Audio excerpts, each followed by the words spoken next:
Aux confins de l'Amérique du Sud se trouve une terre sauvage, modelée par le vent et la glace. Une région immense qui s'étale à la fois sur l'Argentine et le Chili. Des paysages vertigineux composés de fjords glaciaires, de pampas, de forêts immenses et de pics acérés.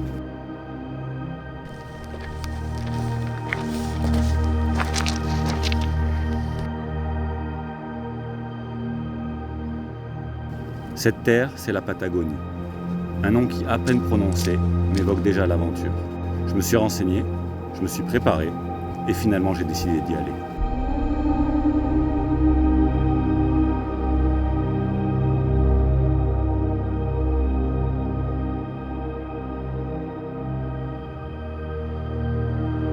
Bienvenue dans cette nouvelle vidéo. Je me trouve en Amérique du Sud, et plus précisément dans l'extrême sud du Chili, en Patagonie. Et pour vous faire découvrir cette région sauvage, je vous amène avec moi faire un trek, donc un parcours de grande randonnée, qui va nous faire traverser forêts, glaciers, steppes et sentiers de haute montagne. Et puis on partira ensemble sur les traces de la faune sauvage de Patagonie, et j'espère, je croise les doigts, qu'on aura la chance de croiser le puma. 2 jours interminables de voyage pendant lesquels je dors peu. Après Los Angeles, Santiago et Punta Arenas, je suis maintenant dans un bus qui m'amène à la ville portuaire de Puerto Natales.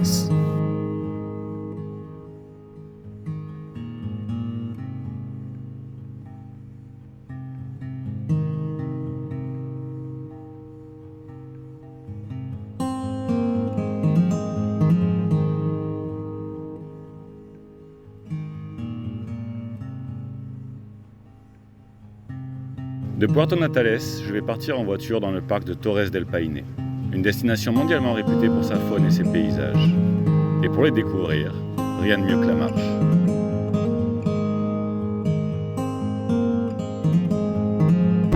Alors là, il y a la catamaran derrière moi qui vient de traverser le lac et qui vient de m'amener au point de départ du Trek W. C'est un parcours de 80 km que je vais faire sur 4 jours. Et comme d'habitude en Patagonie, il y a plein de vent.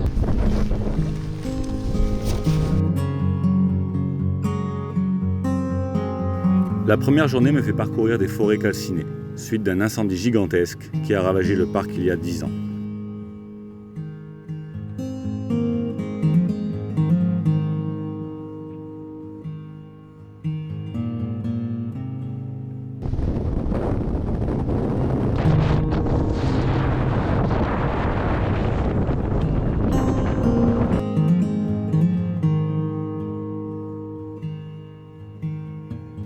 Et puis mes pas m'amènent à la rencontre d'un glacier millénaire et de ses glaces dérivantes. Il n'y a plus de vent. C'est incroyable. Après le vent, la pluie.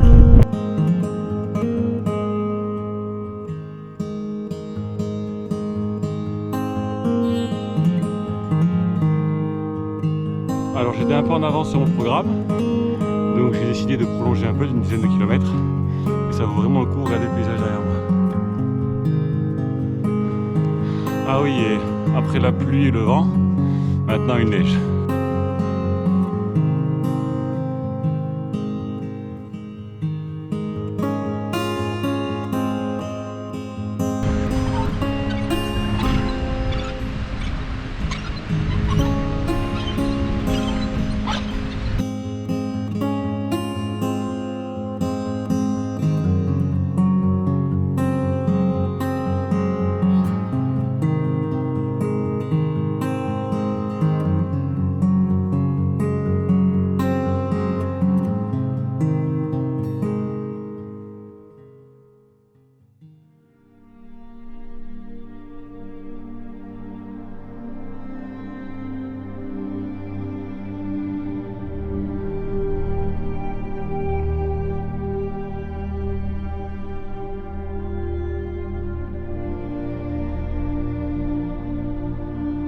Les heures de marche défilent, les kilomètres aussi, et je laisse de plus en plus souvent ma caméra. Je me laisse imprégner par le calme et la sérénité de cette nature vierge.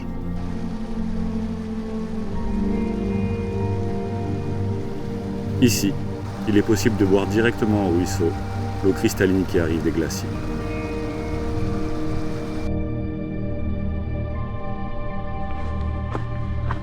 Alors c'est la matinée du 3e jour, tout va bien. Je croise des randonneurs de temps en temps, c'est un trek qui est assez populaire quand même. Mais la plupart du temps, je suis tout seul, au milieu de super paysages, je sais pas si on peut voir. Voilà. Allez, je repars.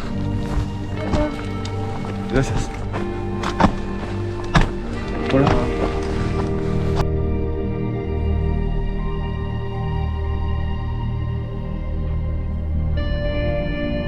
Alors les paysages ont changé. Là je me trouve au milieu de la steppe.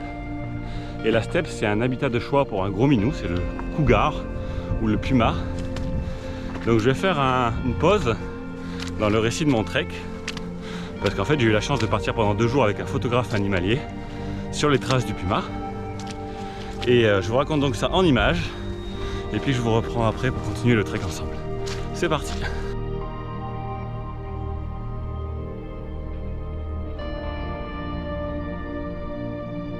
Alors il est 5 h du matin, j'attends mon guide, Miguel. Il va passer me prendre en voiture et puis il m'amène dans le parc naturel de Torres del Paine. L'objectif aujourd'hui, ça va être d'essayer de découvrir la faune terrestre de Patagonie. Et si possible, je croise les doigts, d'essayer d'observer le puma. Dès les premières lueurs du jour, nous roulons sur la route de la fin du monde, qui nous révèle certains des joyaux de la Patagonie chilienne.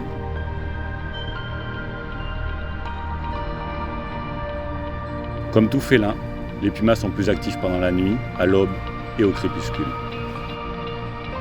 Nous utilisons la voiture, qui nous permet de parcourir de grandes distances et augmente les chances de les repérer.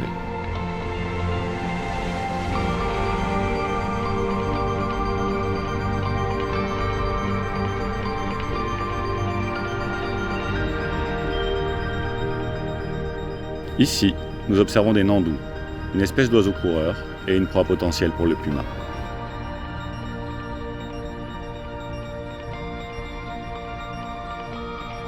Un peu partout se trouvent des ossements, indice d'une confrontation mortelle. Preuve de la présence d'un prédateur qui sait se faire aussi discret qu'un fantôme. Et puis soudain, un guanaco hors d'haleine qui vient d'échapper aux griffes d'un puma il y a seulement quelques minutes. Un puma qu'on n'aura pas la chance d'observer, reparti se cacher dans la steppe.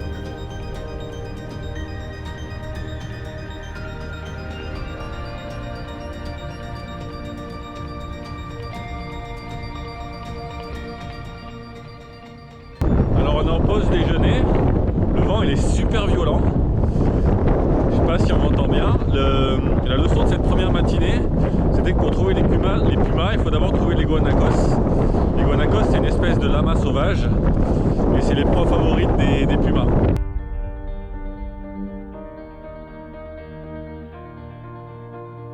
Les guanacos sont présents partout dans le parc. Peu craintifs vis-à-vis de l'homme, ils sont en revanche terrifiés par les pumas. Grâce à leur sens hyper développé, ils sont souvent capables de détecter les pumas à distance et de donner l'alerte en poussant des cris. Ils deviennent alors nos meilleurs alliés pour repérer les félins. Alors ça y est, on a trouvé notre premier puma, enfin c'est Miguel et JP qui ont trouvé le premier puma. Il est dans les hautes herbes là-bas, c'est un juvénile.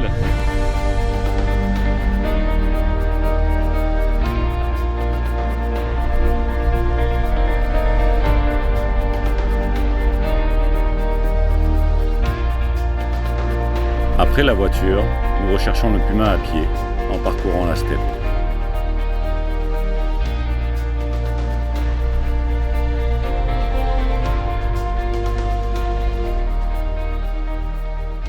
Alors il y a tout qui s'est accéléré d'un coup, on est en train de marcher et puis d'un coup il y a un guanaco qui a crié, qui a poussé l'alerte. Donc il y avait un puma dans la zone et JP après une dizaine de minutes il a réussi à le localiser.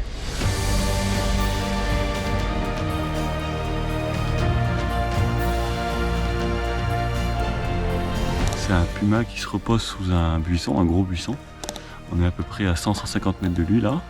Et donc là il n'y a plus qu'à attendre qu'il se réveille en fait. On dirait qu'il est en train de dormir. C'est incroyable les talents de spotter que JP a. Il a réussi à trouver une oreille qui dépassait dans les hautes herbes à 200 mètres de distance. Les images sont lointaines et la furtivité des pumas me montre la limite de mon matériel. Plus que tout, il est important de ne pas interférer avec le comportement naturel de l'animal.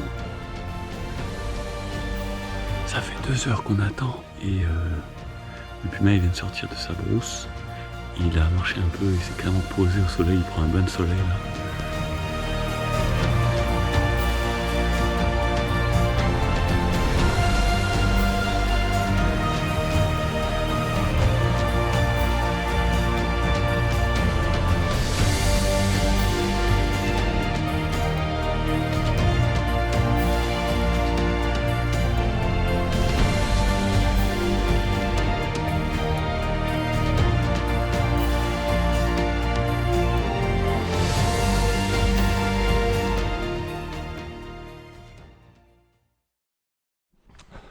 De retour sur le trek. Bon, là j'ai un petit passage à vide. J'ai quand même 70 km dans les jambes là déjà, puis ça monte pas mal. Mais la vue en haut apparemment elle est incroyable, donc je continue. Il y a un condor là qui vole sur le côté. Il est un peu trop loin donc je vais pas le filmer.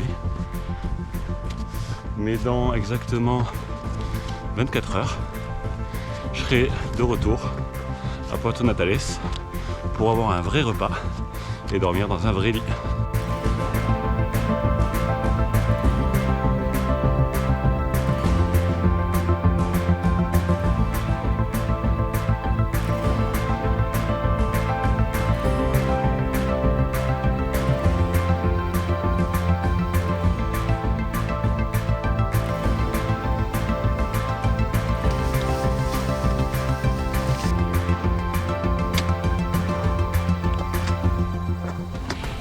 Alors ça fait 2 heures que je randonne.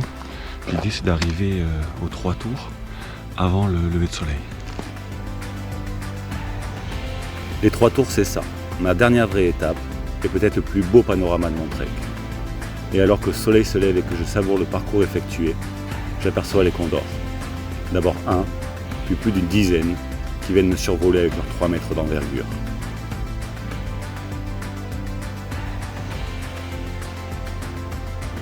Je suis fatigué, mais j'ai découvert la Patagonie à ma façon et je repars avec des images plein la tête.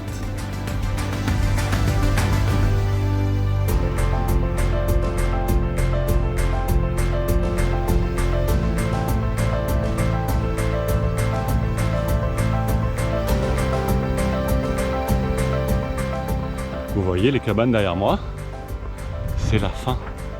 Je suis arrivé, j'ai fait le trek W. Voilà, donc je vais vous laisser sur cette vidéo, c'est la fin de la Patagonie pour moi. Et j'espère que vous avez aimé.